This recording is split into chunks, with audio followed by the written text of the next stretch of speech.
Hi friends, welcome to government jobs portal. So మనం current affairs January to August 2024 1000 bits part 2కి రావడం జరిగిందండి. First part చూడకపోతే కంపల్సరీగా చూడండి. ఓకే, సో అలాగే పీడిఎఫ్ వచ్చేసి మనకి మా యాప్ జీజీపీ తెలుగు యాప్లో మనకి అవైలబుల్గా ఉంటుందన్నమాట. ఓకేనండి, సో త్వరలోనే మనం అప్లోడ్ చేయడం జరుగుతుంది. ఓకే, సో ఫస్ట్ పార్ట్లో ఒక 50 క్వశ్చన్స్ చూసాం. ఓకే, సో ఈ పార్ట్లో మరొక 50 క్వశ్చన్స్ చూద్దాం. ఓకేనండి, అలా మనం 1000 బిట్స్ని కవర్ చేయడం జరుగుతుంది. సో 51st క్వశ్చన్ చూడండి.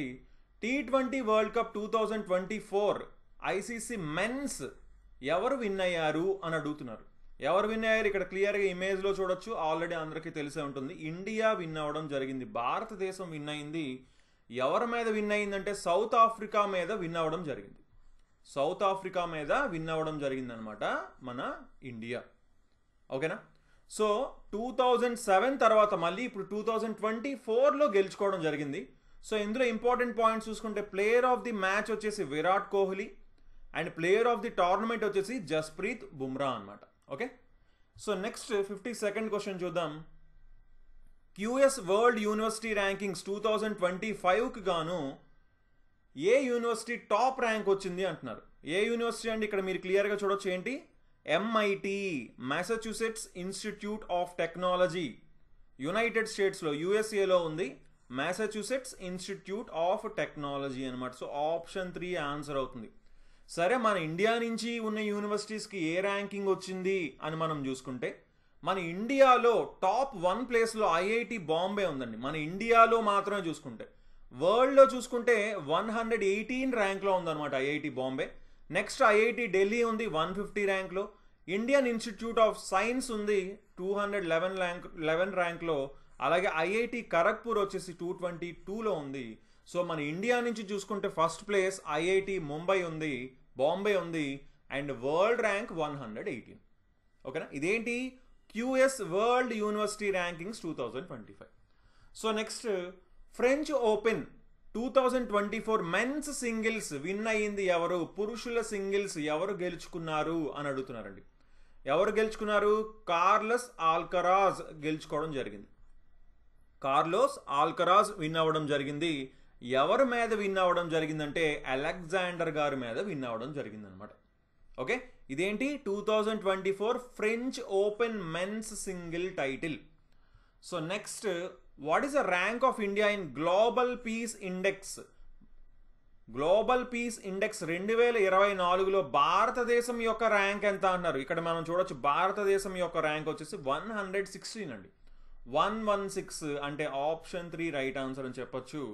సరే, ఫస్ట్ ప్లేస్లో ఏముంది గ్లోబల్ పీస్ ఇండెక్స్లో అంటే ఐస్లాండ్ ఉంది, తర్వాత ఐర్లాండ్, తర్వాత ఆస్ట్రియా, తర్వాత న్యూజిలాండ్, తర్వాత సింగపూర్. సో ఫస్ట్ 5 ప్లేసెస్ అయితే చెప్పాను. మీరు నెక్స్ట్ ప్లేసెస్ కూడా చూడొచ్చు. సో ఫస్ట్ ప్లేస్లో అయితే ఐస్లాండ్ ఉంది.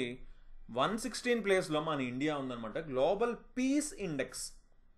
ఓకేనా, సో నెక్స్ట్ 55th క్వశ్చన్ మనం చూసుకుంటే ఎన్విరాన్మెంటల్ పెర్ఫార్మెన్స్ ఇండెక్స్ EPI 2024లో భారతదేశం యొక్క ర్యాంక్ ఎంత? భారతదేశం యొక్క ర్యాంక్ ఎంత అండి? 176 ప్లేస్లో ఉంది. 176వ పొజిషన్లో ఉందన్నమాట భారతదేశం. ఎన్విరాన్మెంటల్ పెర్ఫార్మెన్స్ ఇండెక్స్ అది చూస్తే మీకు అర్థం అవ్వాలి. ఏంటి ఎన్విరాన్మెంట్లోని ఏంటి కాలుష్యం తగ్గించుకొని మన ఎన్విరాన్మెంట్కి మనం ఏం చేస్తున్నాం, ఆ పాలసీస్ ఎలాంటివి తీసుకొస్తున్నారు అనేవి అన్నిటి బట్టి ర్యాంకింగ్ అనేది ఇస్తారనమాట. ఎవరిచ్చారు? Yale centre for environmental law and policy, అలాగే Columbia centre for international earth science information network. ఈ రెండు కలిపి ఈ ఎన్విరాన్మెంటల్ పెర్ఫార్మెన్స్ ఇండెక్స్ అనే ఈ ఇండెక్స్ని రిలీజ్ చేయడం జరిగిందనమాట. సరే, మన భారతదేశం పక్కనున్న దేశాల ర్యాంక్స్ కూడా ఒకసారి చూద్దాం. పాకిస్తాన్ వచ్చేసి 179, ఆఫ్ఘనిస్తాన్ వచ్చేసి 171, బంగ్లాదేశ్ వచ్చేసి 175, మయన్మార్ 177, శ్రీలంక 131లో ఉందండి. ఓకే, మన ఇండియా ర్యాంక్ ఎంత? 176 అనమాట. ఆల్మోస్ట్ ఇవన్నీ కూడా మన పక్కన ఉన్నవి అన్నీ పక్కనే ఉన్నాయి. శ్రీలంక మాత్రమే కొంచెం మెరుగైన ర్యాంక్ 131లో ఉంది.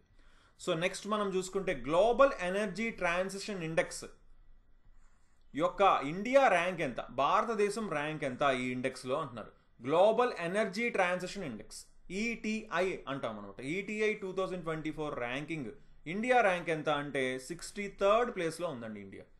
63వ స్థానంలో ఉంది. First place Sweden, next place Denmark, third place Finland, fourth place Switzerland, fifth place France అనమాట. ఓకేనా. సో ఇండెక్స్ అండ్ ర్యాంకింగ్స్ అనేది చాలా ఇంపార్టెంట్. సో ఇవన్నీ కూడా మనం ఇంపార్టెంట్ కరెంట్ అఫైర్స్ని మెయిన్గా మనం డిస్కస్ చేసుకుంటున్నాం. సో ఇవన్నీ కూడా చాలా ఇంపార్టెంట్ అనమాట. ఓకేనా. So next 57th. ఓకే, ఒకసారి చూడండి. ఈ గ్లోబల్ ఎనర్జీ ట్రాన్సిషన్ ఇండెక్స్ ఎవరు రిలీజ్ చేశారు? వరల్డ్ ఎకనామిక్ ఫార్మ్ రిలీజ్ చేయడం జరిగింది. ఇండియా 63వ ర్యాంక్ వచ్చింది. లాస్ట్ ఇయర్ అయితే 67వ ర్యాంక్లో ఉంది, ఇప్పుడు 63 వచ్చింది. సరే, మిగతా మన పక్కనున్న కంట్రీస్ కూడా చూద్దాం. పాకిస్తాన్ వచ్చేసి 113 ప్లేస్లో, బంగ్లాదేశ్ 109, శ్రీలంక వచ్చేసి 69 ర్యాంకులు ఉన్నాయన్నమాట. Okay. So next 57th question. India's first ever astro tourism, భారతదేశంలో మొట్టమొదటి ఆస్ట్రో టూరిజంని ఏ రాష్ట్ర ప్రభుత్వం నిర్వహించింది అంటున్నారు. ఏ రాష్ట్ర ప్రభుత్వం అండి? ఉత్తరాఖండ్ నిర్వహించడం జరిగింది. ఉత్తరాఖండ్. సో ఆప్షన్ ఏంటి? ఆప్షన్ 3 అని చెప్పచ్చు. సరే, అసలు ఏంటి ఈ ఆస్ట్రో టూరిజం అని మీకు డౌట్ రావచ్చు. ఇది ఏంటి అంటే జార్జ్ ఎవరెస్ట్ పీక్ అని ఉందన్నమాట మసూరిలోని. ఓకేనా. ఇక్కడ ఈ ఆస్ట్రో టూరిజం పేరు వచ్చేసి నక్షత్ర సభ అని పెట్టారు. ఓకేనా, నక్షత్ర సభ అని పెట్టారు. సో ఇక్కడ నుంచి మనకేంటి క్లియర్గా అర్థమవుతుంది కదా, పీక్లోని నైట్ టైము ఆ స్టార్స్ గేజింగ్కి వాళ్ళు కొన్ని ఇన్స్ట్రుమెంట్స్ కూడా ప్రొవైడ్ చేస్తారనమాట. దాన్ని మొత్తం ఎంజాయ్ చేస్తూ ఆ స్టార్స్ని చూస్తూ ఉండొచ్చు అనమాట. సో అది దేనికి? ఇది టూరిజంని పెంపొందించడానికి ఉత్తరాఖండ్ ప్రభుత్వం అనేది ఇది తీసుకొచ్చిందనమాట. ఓకే, ఇది మొట్టమొదటి. సో చాలా important, first of it's kind కాబట్టి, మొట్టమొదటిగా చేసింది కాబట్టి వెరీ ఇంపార్టెంట్ అనమాట. ఎగ్జామ్లో వచ్చే ఛాన్సెస్ ఉంటాయి ఇప్పుడు కూడా. మోటోజీపీ ఈవెంట్ని 2025 నుంచి 2029 వరకు చేయడానికి, మోటోజీపీ ఈవెంట్ని 2025 నుంచి 2029 వరకు చేయడానికి నోయిడా నగరంలోని ఏ రాష్ట్ర ప్రభుత్వం ఆవిష్కరించింది ఈ ప్రణాళికని అంటున్నారు. ఏ రాష్ట్ర ప్రభుత్వం? ఏ రాష్ట్ర ప్రభుత్వం అండి? ఉత్తరప్రదేశ్ అనమాట. Uttar Pradesh. Okay, so Uttar Pradesh option 4 answer అవుతుంది. సరే, ఎవరి సహకారంతో అని అంటే స్పెయిన్ యొక్క డోర్నా స్పోర్ట్స్, అలాగే ఇండియా యొక్క ఫెయిర్ స్ట్రీట్ స్పోర్ట్స్, ఈ రెండిటి సహకారంతో, ఈ రెండిటి కొలాబరేషన్తోని నోయిడాలో నిర్వహించడం జరుగుతుందన్నమాట. మోటో జీపీ రేస్ మీరు ఆల్రెడీ చూశారు. ఎప్పటి నుంచి ఎప్పటి వరకు? 2025 నుంచి 2029 వరకు ఇవి జరగబోతున్నాయి అన్నమాట. So next 59th question. Present chief minister of Arunachal Pradesh, Arunachal Pradesh యొక్క ప్రస్తుత ముఖ్యమంత్రి ఎవరు అని అడుగుతున్నారు. ఎవరు? పేమా ఖాండు. పేమా ఖాండు వచ్చేసి ప్రస్తుత ముఖ్యమంత్రి అనమాట. ఓకే, సో నెక్స్ట్ 60 క్వశ్చన్ మనం చూద్దాం. First UNESCO city of literature in India ఏది అని అడుగుతున్నారు. మొట్టమొదటి యునెస్కో సాహిత్య నగరంగా అవతరించి చరిత్ర సృష్టించిన నగరం ఏది అంటున్నారు. ఏది? కోజికోడ్ అండి. కోజికోడ్ వచ్చేసి first UNESCO city of literature of India కింద ఇండియాలోనే అయిందనమాట. ఈ కోజికోడ్ని ఇంతకుముందు క్యాలికట్ అని పిలిచేవారు. ఓకేనా. సో ఎక్కడ జరిగింది? 16th annual conference UNESCO creative cities network UCCN 16th annual కాన్ఫరెన్స్లోని. ఇది ఎక్కడ జరిగిందంటే బ్రాగా, పోర్చుగల్లో జరిగింది. ఇక్కడ ప్రకటించడం జరిగిందనమాట. ఈ అవార్డు దేనికి ఇచ్చారు? ఆ లిటరేచర్, ఆ లిటరరీ హెరిటేజ్ అంటే మనకేంటి గొప్ప సాహిత్య వారసత్వం, అలాగే మలయాళ సాహిత్యానికి చేసిన కృషికి ఈ అవార్డు అనేది ఇవ్వడం జరిగిందనమాట. Okay, so next 61st question. World's first conservation and breeding centre for Asian king vultures, ఆసియా రాబందుల కోసం ప్రపంచంలోని మొట్టమొదటి సంరక్షణ మరియు పెంపకం కేంద్రాన్ని ఏ రాష్ట్రం స్థాపించింది అంటున్నారు. సంరక్షణ మరియు పెంపకం. ఓకే, సో ఎందుకు ఇవి వెళ్ళిపోతున్నాయి, మాయమైపోతున్నాయి. సో అందుకని వీటిని ఏం చేస్తున్నారు? సంరక్షిస్తున్నారు, అలాగే వీటిని ఇంకా పెంచుతున్నారు అనమాట. ఏ రాష్ట్రం? ఏ రాష్ట్రం అంటే ఉత్తరప్రదేశ్ అండి. ఏ రాష్ట్రం? ఉత్తరప్రదేశ్ అనమాట. ఓకే, అసలు ఏంటి ఒకసారి మనం చూసుకుంటే దీనికి ఏం పేరు పెట్టారు అంటే ఒకసారి చూసుకోండి. Jatayu conservation and breeding centre అని నేమ్తో పెట్టడం జరిగిందనమాట ఈ సెంటర్ని. సో ఈ సెంటర్లో ఏం చేస్తారు? ఇది వరల్డ్సే first conservation and breeding centre. ఓకేనా, ఫర్ ఏషియన్ కింగ్ వల్చర్స్కి ఇది వరల్డ్లోనే first conservation and breeding centre. So very important అని మనం చెప్పుకోవచ్చు. ఓకేనా? ఎక్కడ? మహారాజ్ గంజ్లో పెట్టారు. ఎందుకు అసలు ఇవి మాయమైపోతున్నాయి చూడండి. International union for conservation of nature IUCN వచ్చేసి 2007లోనే ఇవి వెళ్ళిపోతున్నాయి, ఇంక ఉండవు అని చెప్పేసి 2007లోనే చెప్పడం జరిగింది అనమాట. ఎందువల్ల అంటే యాక్చువల్లీ రాబందులు అనేవి ఏం చేస్తాయి, ఏవైతే చనిపోయాయో వాటిని తింటుంటాయి, అవునా? సో ఎప్పుడైతే ఈ చనిపోయిన వాటిని తింటున్నప్పుడు చనిపోయిన వాటి ముందు కొన్ని మెడిసిన్స్ యూజ్ చేయడం వల్ల, అంటే ఇప్పుడు ఒక పశువుకి బాగోలేదనుకోండి, దానికి ఏం చేస్తారు, ఏదో ఒక మెడిసిన్స్ వెటర్నరీ డాక్టర్ దగ్గర తీసుకెళ్ళి ఏదో ఒక మెడిసిన్స్ ఇస్తారు. సో అయినా కానీ చనిపోయింది అనుకోండి, అప్పుడు ఏం చేస్తారు, అప్పుడు ఆ రాబందులు అనేవి ఈ చనిపోయిన వాటిని వచ్చి తింటాయి కదా. తిన్నప్పుడు ఆ మెడిసిన్స్లో డైక్లోఫెనాక్ అనే ఒకటి ఉండడం వల్ల దానివల్ల వీటికి పాయిజన్ అయ్యి అవి అలా చనిపోవడం జరుగుతుంది అనమాట కొన్ని డేస్లో, అన్ని అవయవాలు ఫెయిల్ అయ్యి. ఓకేనా? సో అందుకని చెప్పేసి వీటిని పెంపొందించడానికి ఈ బ్రీడింగ్ సెంటర్ అనేది పెట్టడం జరిగిందనమాట. So next 62nd question, bioplastic park ని ఏ స్టేట్ స్టార్ట్ చేయబోతుంది? ఎక్కడ? లఖింపూర్ ఖేరి డిస్ట్రిక్ట్లోని ఏ స్టేట్ బయోప్లాస్టిక్ పార్క్ని ప్రారంభించబోతుంది అని అడిగారండి. ఏ స్టేట్? మళ్ళీ ఉత్తరప్రదేశే ప్రారంభించబోతుంది. సో ఏంటి అసలు ఈ బయోప్లాస్టిక్ పార్క్? క్లియర్గా బయోప్లాస్టిక్ అన్న దాంట్లోనే మీకు అర్థం అవ్వాలి. ఏంటి ఇప్పుడు నార్మల్ ప్లాస్టిక్ ఏంటి, మనకు భూమిలోని కొన్ని థౌజండ్స్ ఆఫ్ ఇయర్స్ కానీ అది మాయం అవ్వదు. బట్ ఈ బయోప్లాస్టిక్ ఏమవుతుంది, కొంచెం చాలా తొందరగా కూడా మనకి ఇది డైల్యూట్ అవుతుంది, భూమిలో కలిసిపోతుంది అనమాట. సో బయో అంటే మీకు అర్థమవుతుంది కదా. ఓకేనా? సో ఇది ఎక్కడ లొకేట్ చేశారంటే కుంభీ విలేజ్, గోకర్నాథ్ తహసీల్. ఓకే, ఇది ఎక్కడ? లఖింపూర్ ఖేరి డిస్ట్రిక్ట్లోని 1000 హెక్టార్స్లోని.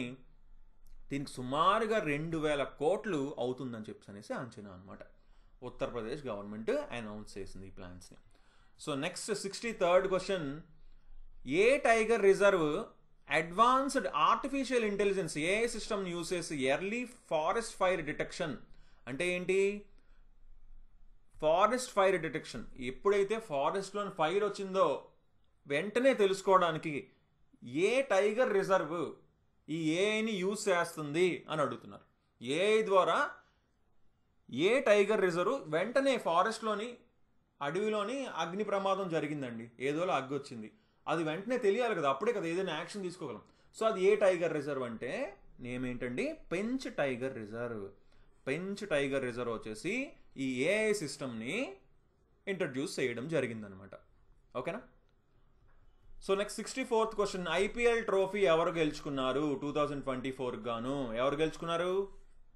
కోల్కతా నైట్ రైడర్స్ గెలుచుకున్నారు. ఎవరి మీద గెలిచారు? సన్ రైజర్స్ హైదరాబాద్ మీద గెలిచారు కోల్కతా నైట్ రైడర్స్. విన్నర్కి వచ్చేసి 20 కోట్లు, రన్నర్కి వచ్చేసి 12.5 కోట్లు. ఆరెంజ్ క్యాప్ ఎవరికి వచ్చింది? ఎక్కువ రన్స్ చేసిన వాళ్ళు విరాట్ కోహ్లీకి వచ్చింది. పర్పుల్ క్యాప్ ఎక్కువ వికెట్లు తీసిన వాళ్ళు ఎవరికి వచ్చింది? హర్షల్ పటేల్కి వచ్చింది. మిగతా కూడా ఒక్కసారి మీరు చూడొచ్చు. ఓకేనా? ఇవైతే very very important. So next 65th question, world press freedom index 2024లో భారతదేశం ర్యాంక్ ఎంత అంటున్నారు. వరల్డ్ ప్రెస్ ఫ్రీడమ్ ఇండెక్స్ భారతదేశం ర్యాంక్ ఎంత? 159 అండి. 159. టోటల్ జస్ట్ 180 కంట్రీస్కి తీస్తే మన ఇండియా ర్యాంక్ వచ్చేసి 159 ఉంది అనమాట. ఓకేనా? చాలా కొంచెం వర్స్ట్గా ఉందని ర్యాంక్ అని మనం చెప్పుకోవాలి. ఓకేనా? అయితే లాస్ట్ ఇయర్ 161లో ఉండేది 2023, ఇప్పుడు కొంచెం టూ ర్యాంక్స్ కొంచెం బెటర్ అయిందనమాట, 159కి వచ్చింది. సో ఫస్ట్ ప్లేస్లో ఏముందంటే Norway, next Denmark, third Sweden, fourth Netherlands, fifth Finland. అంటే మీకు అక్కడ అర్థం అవ్వాలి వరల్డ్ ప్రెస్ ఫ్రీడమ్, ఆ ప్రెస్కి ఎంత ఫ్రీడమ్ ఇస్తున్నారు అనే దాని గురించే ఈ ఇండెక్స్ అనమాట. ఓకేనా? సరే, మన పక్కన ఉన్న కంట్రీస్ ఎంత ఫ్రీడమ్ ఇస్తున్నాయో ఒకసారి మనం చూద్దాం. పాకిస్తాన్ వచ్చేసి 152 ర్యాంక్లో ఉంది, శ్రీలంక 150, బంగ్లాదేశ్ 160, చైనా 172, మయన్మార్ 171, ఆఫ్ఘనిస్తాన్ 178, అలాగే నేపాల్ 74 ర్యాంక్లో ఉందన్నమాట. Okay, so next 66th question మనం చూద్దాం. How many literary treasures of India have been inscribed in UNESCO's memory of the world Asia Pacific regional register in 2024. 2024లోని UNESCO memory of the world Asia Pacific regional రిజిస్టర్లోని భారతదేశంలోని ఎన్ని సాహిత్య సంపదలు చేర్చబడ్డాయి అంటున్నారు. మొత్తానికి ఏమంటున్నారు, ఎన్ని ఇండియన్ లిటరేచర్ ట్రెజర్స్ ఇందులో చేర్చబడ్డాయి అని అడుగుతున్నారండి. ఎన్ని చేర్చబడ్డాయి? మొత్తం 3 చేర్చబడ్డాయి అనమాట 2024లో. ఏంటి ఆ 3? రామచరితమానస్, పంచతంత్ర మరియు సహృదయ లోకన. ఓకే, ఈ 3టిని కూడా చేర్చడం జరిగింది. అయితే ఎవరెవరు ఆథర్స్ కూడా ఇక్కడ చూడొచ్చు. సహృదయ లోకన వచ్చేసి ఆచార్య ఆనందవర్ధన్ గారు రచించడం జరిగింది. పంచతంత్రాన్ని విష్ణు శర్మ గారు రచించడం జరిగింది. రామచరిత మానస్ని గోస్వామి తులసీదాస్ గారు రచించడం జరిగిందనమాట. ఓకేనా, వెరీ వెరీ ఇంపార్టెంట్ అని చెప్పుకోవచ్చు. ఈ 3 కూడా మనకి ఇందులోని రిజిస్టర్ చేశారనమాట. ఓకేనా, యాడ్ చేయడం జరిగింది. So next 67th question, national stop diarrhoea క్యాంపెయిన్ని ఎవరు లాంచ్ చేశారు? నేషనల్ స్టాప్ డయేరియా క్యాంపెయిన్ని ఎవరు స్టార్ట్ చేశారు? ఎవరు? జేపీ నడ్డా గారు స్టార్ట్ చేయడం జరిగింది. ఇక్కడ మీరు చూడొచ్చు అనమాట పిక్లో. సరే, ఎక్కడ స్టార్ట్ చేశారు అనేది కూడా ఒకసారి మనం చూద్దాం. చూడండి, అసలు ఏంటి యూనియన్ హెల్త్ మినిస్టర్ అయిన జేపీ నడ్డా గారు ఈ national stop diarrhoea campaign start చేశారు. ఎవరెవరు ఉన్నారు అప్పుడు అంటే అనుప్రియ పటేల్ గారు, అలాగే శ్రీ జాదవ్ పత్రాప్రావ్ గారు కూడా ఉన్నారనమాట. ఓకేనా, సో వీళ్ళిద్దరు కూడా అక్కడ ఉండడం జరిగింది. సో అసలు ఏంటి స్టాప్ డయేరియా క్యాంపెయిన్ అంటే 0 చైల్డ్ డెత్స్ని అటైన్ చేయడానికి, అంటే పిల్లల మరణాలని తగ్గించడానికి, ఆపడమే లక్ష్యంగా పెట్టుకున్నదనమాట. ఇది ఒక 2 నెలలు అయితే జరిగింది. ఓకేనా, ఏం చేస్తున్నారు, ఒక 2 ORS ప్యాకెట్స్ అలాగే జింక్ 5 సంవత్సరాలు తక్కువ ఉన్న పిల్లలకి ఇవ్వడం జరుగుతుందన్నమాట. ఓకేనండి. So next 68th question, G7 summit 2024ని ఏ కంట్రీ హోస్ట్ చేసింది అంటున్నారు. క్లియర్, ఇక్కడే మీకు కనిపించేస్తుంది. ఇటాలియా అని ఉంది కదా, Italy.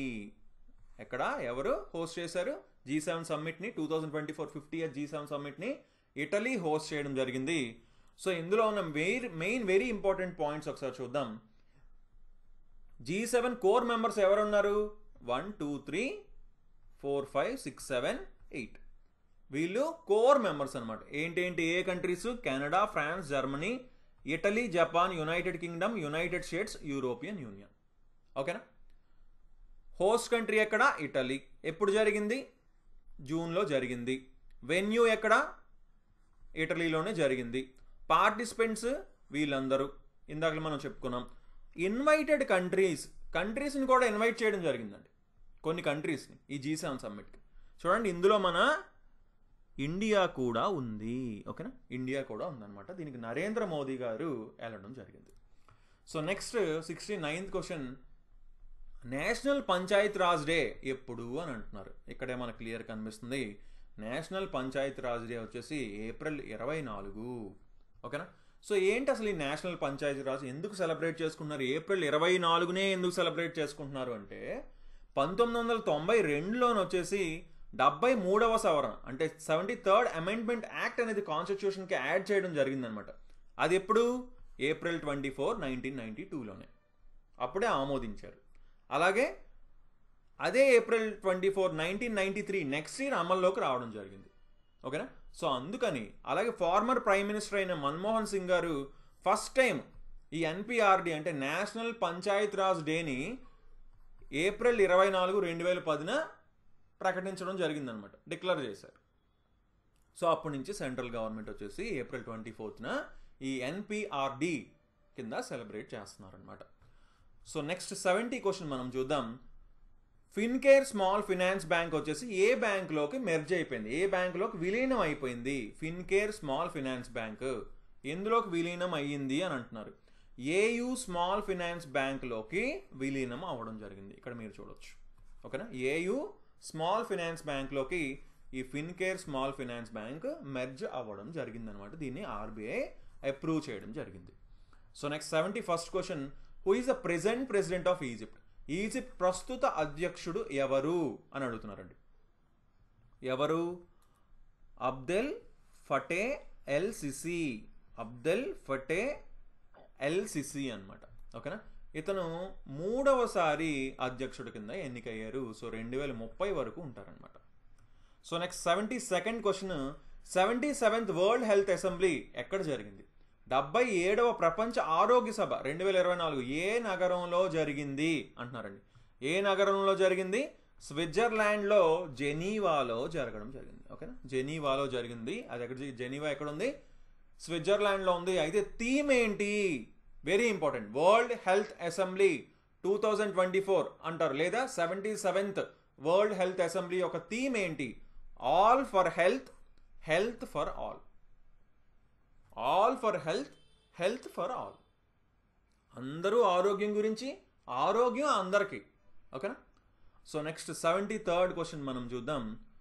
Nelson Mandela award 2024 Nelson Mandela award ఏ మెడికల్ ఇన్స్టిట్యూషన్కి వచ్చింది? ఫర్ హెల్త్ ప్రమోషన్, హెల్త్ ఆరోగ్య ప్రమోషన్ కోసం 2024 నెల్సన్ మండేలా అవార్డును ఏ వైద్య సంస్థ గెలుచుకుంది? ఏ వైద్య సంస్థ అంటే నిమ్హాన్స్ బెంగళూరు గెలుచుకోవడం జరిగింది అనమాట. నిమ్హాన్స్ బెంగళూరు గెలుచుకోవడం జరిగింది. ఏ అవార్డు అండి?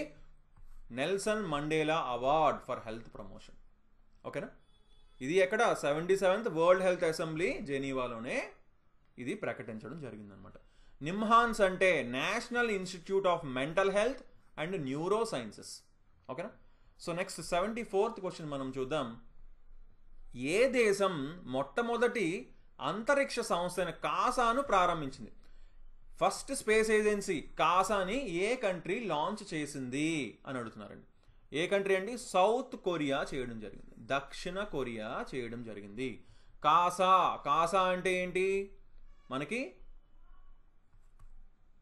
కొరియన్తో స్టార్ట్ అవుతుంది అనమాట.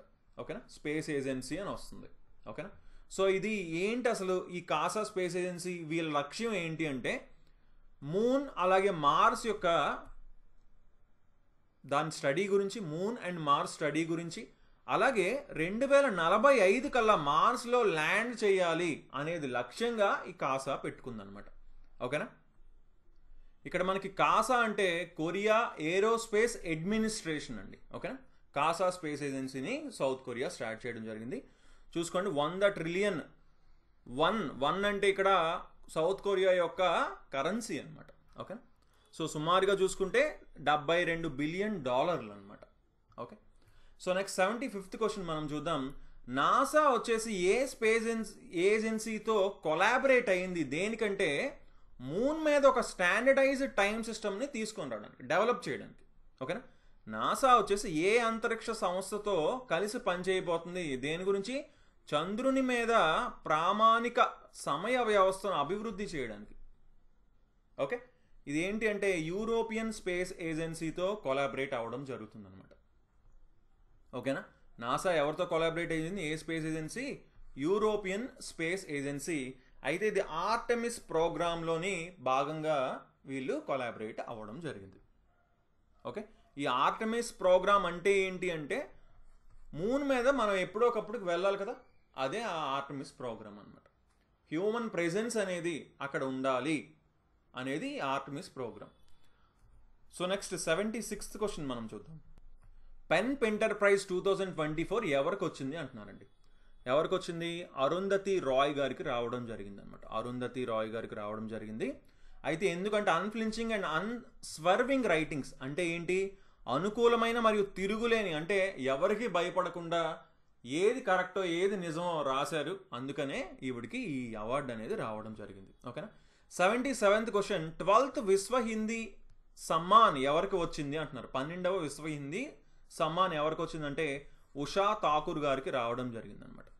ఉషా ఠాకూర్ గారికి రావడం జరిగింది. ఇది ఎక్కడ ఎవరిచ్చారు అంటే Indian embassy in Nepal organise చేయడం జరిగింది. ఓకేనా. ఎక్కడ? హిందీ సంవాద్ ప్రోగ్రాంలోని ఇది ఇవ్వడం జరిగింది అనమాట. ఓకే. సో దేనికి? హిందీ లిటరేచర్ని వాళ్ళు చేసిన అభివృద్ధికి, వాళ్ళు చేసిన కృషికి ఇది గుర్తించి ఇచ్చారనమాట. సో నెక్స్ట్ 78th క్వశ్చన్ మనం చూద్దాం. ప్రెజెంట్ UAIU అంటే యూనివర్సల్ AI యూనివర్సిటీ యొక్క వైస్ ఛాన్సలర్ ఎవరు అని అడుగుతున్నారండి. ఓకే. ఎవరు? మనకి సైమన్ మ్యాక్ అనమాట. సైమన్ మ్యాక్ వచ్చేసి మనకి universal AI university, UAIU, India's first artificial intelligence university అండి. ఇది భారతదేశంలోనే మొట్టమొదటి కృత్రిమ మేధస్సు విశ్వవిద్యాలయం. ఓకేనా?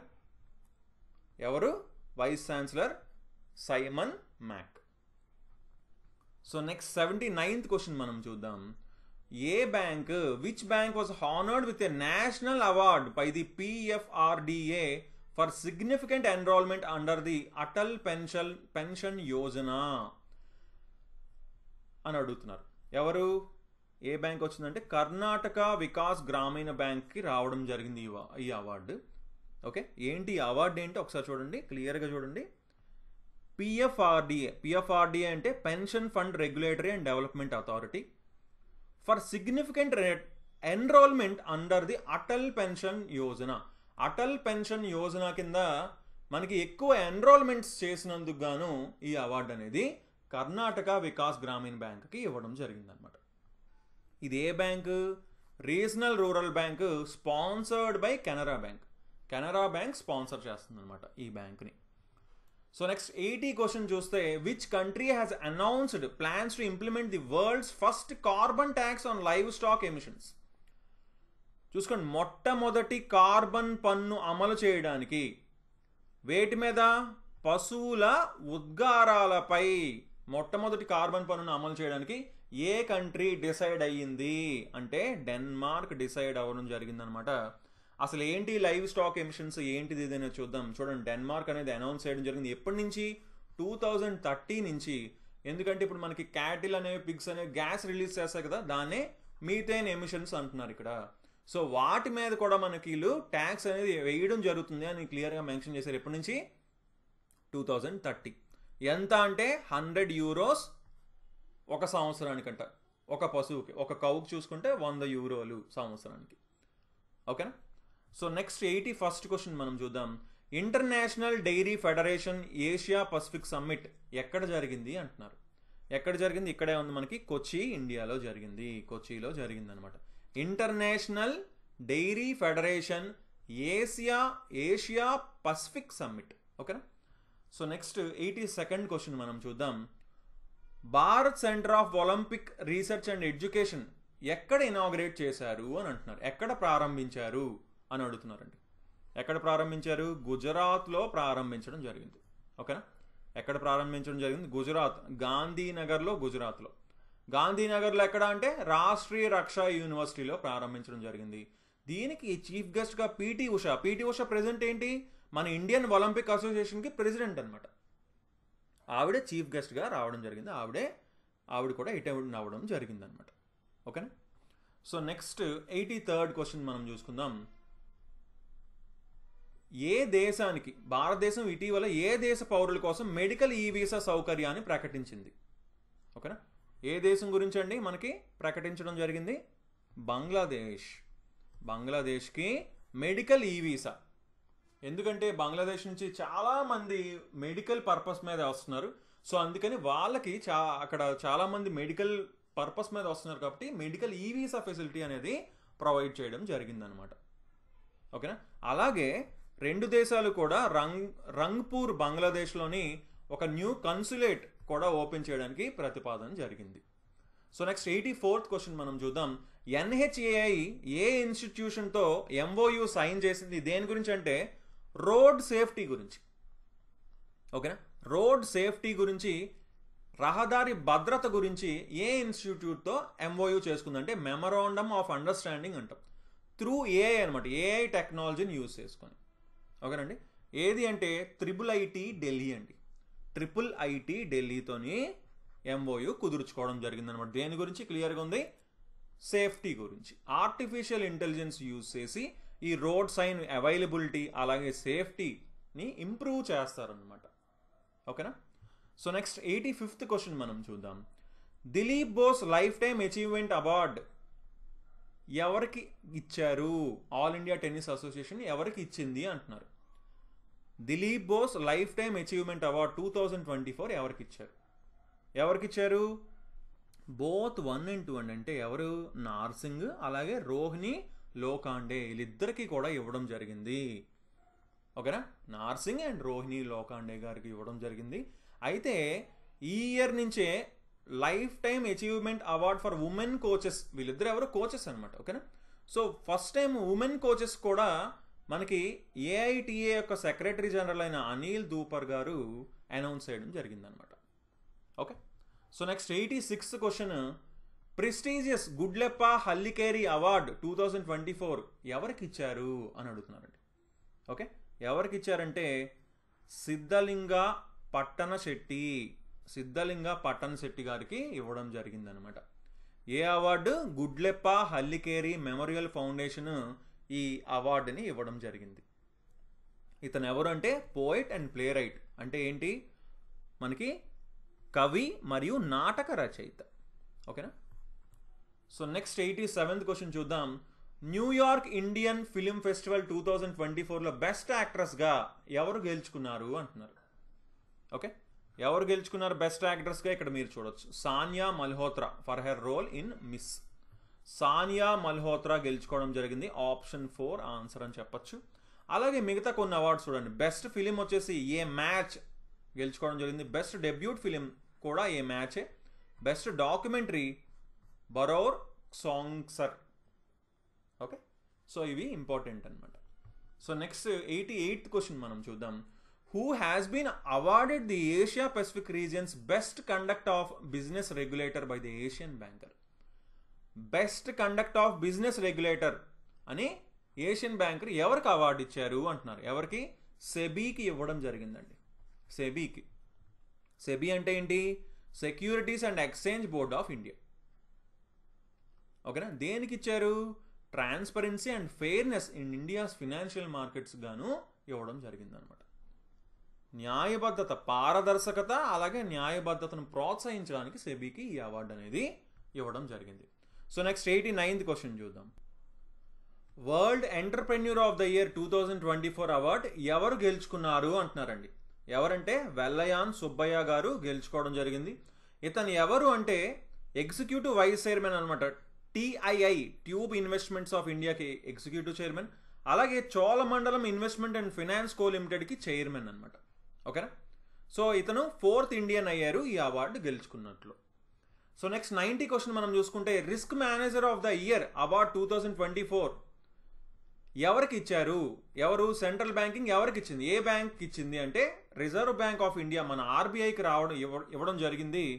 సో ఇదైతే మన ఎగ్జిక్యూటివ్ డైరెక్టర్ అయిన మనోరంజన్ మిశ్రా గారు దీన్ని యాక్సెప్ట్ చేశారు, ఈ అవార్డుని తీసుకున్నారు లండన్లో. ఎందుకంటే ఇండియా యొక్క ఫినాన్షియల్ స్టెబిలిటీని దీని రోల్ అంత ప్లే చేసింది కాబట్టి ఇవ్వడం జరిగిందనమాట. భారతదేశ ఆర్థిక స్థిరత్వాన్ని కొనసాగించడంలో దీని పాత్ర గురించి ఈ అవార్డు అనేది ఇవ్వడం జరిగింది రిజర్వ్ బ్యాంక్ ఆఫ్ ఇండియాకి. సో నెక్స్ట్ 91st క్వశ్చన్ మనం చూద్దాం. ల్యాండ్ హీరో అనే నేమ్ని యుఎన్సిసిడి ఏ ఇండియన్కి ఇచ్చింది 2024?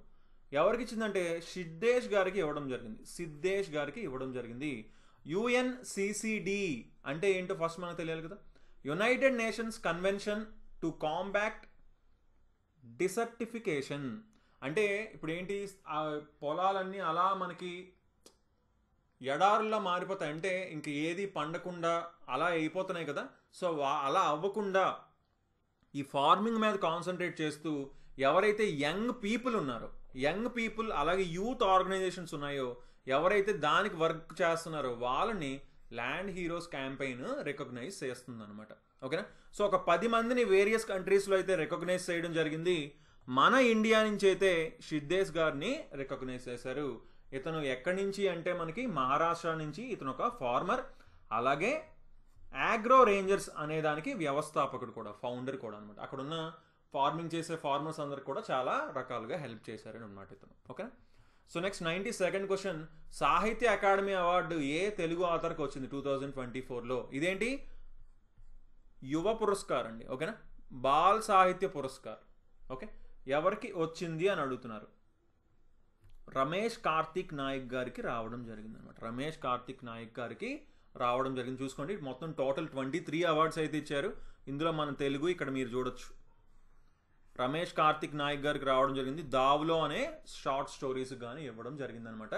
ఇది ఒక ప్రాముఖ్యత ఉంది దీనికి. ఏంటంటే Ramesh Karthik Naik first tribal person to receive this award. మొదటి గిరిజన వ్యక్తి అనమాట ఈ అవార్డు అందుకున్న మొదటి గిరిజన వ్యక్తి. సో వెరీ వెరీ ఇంపార్టెంట్, మన స్టేట్ ఎగ్జామ్స్లో వచ్చే ఛాన్సెస్ ఉన్నాయన్నమాట. సో నెక్స్ట్ 93rd క్వశ్చన్, మిగతాయి కూడా ఒకసారి చూడొచ్చండి, బట్ మన స్టేట్ ఎగ్జామ్స్కి అయితే ఇది తెలుగు అనేది very important. So 93rd question, first Indian to be conferred with south Africa's prestigious Nelson Mandela life time achievement award. First మొదటి ఇండియన్కి ఎవరికి వచ్చింది అని అడుగుతున్నారు. ఇది వెరీ ఇంపార్టెంట్ అని చెప్పుకోవచ్చు మనం. ఎవరికి వచ్చింది? వినోద్ గనాత్రాకి రావడం జరిగింది అనమాట. వినోద్ గనాత్రా గారికి Nelson Mandela life time achievement award రావడం జరిగింది. ఇతనే మొదటి భారతదేశానికి సంబంధించిన మొదటి భారతీయుడు అనమాట. ఓకే, ఇతను ఎవరంటే ఫిలిం మేకర్, ఫిలిమ్స్ తీస్తుంటారనమాట. Okay, so next 94th question చూద్దాం. FIFA men's best player award 2024లో ఎవరు గెలుచుకున్నారు అని అంటున్నారండి. ఎవరు గెలుచుకున్నారంటే చూడండి ఒకసారి. FIFA men's player Lionel Messi గారు గెలుచుకున్నారు. ఉమెన్స్ ప్లేయర్లో Aitana Bonmati. FIFA's men's goalkeeper Ederson. Women's goalkeeper Mary Earps. Best FIFA men's coach Pep Guardiola. Women's coach వచ్చేసి సెరీనా విగ్మన్. మెయిన్ ఇంపార్టెంట్ అయితే ఈ రెండు. ఓకేనా, చాలా important. Men's player, women's player. Lionel Messi answer అవుతుంది, అంటే option 2 answer అవుతుందని చెప్పచ్చు. So next 95th question, world braille day ఎప్పుడు అబ్జర్వ్ చేస్తారు? ఇక్కడే ఉంది, జనవరి 4th, జనవరి 4. ఎందుకు జనవరి 4 అంటే లూయిస్ బ్రెయిలీ గారి బర్త్డే ఆ రోజే అనమాట. ఓకేనా, సో అందరికీ తెలిసే ఉంటుంది. బ్రెయిలీ అంటే తెలుసు కదా, ఏంటి బ్లైండ్ పీపుల్ వాళ్ళు దాన్ని టచ్ చేస్తూ చదవగలుగుతారు అనమాట, అర్థం చేసుకోగలుగుతారు టెక్స్ట్ని. ఓకేనా, so next 96th question, ICC men's ODI cricketer of the year 2023 ఎవరు అని అంటున్నారండి. ఎవరు? ఇక్కడ ఒకసారి మీరు చూడవచ్చు. ICC men's ODI cricketer of the year 2023 Virat Kohli.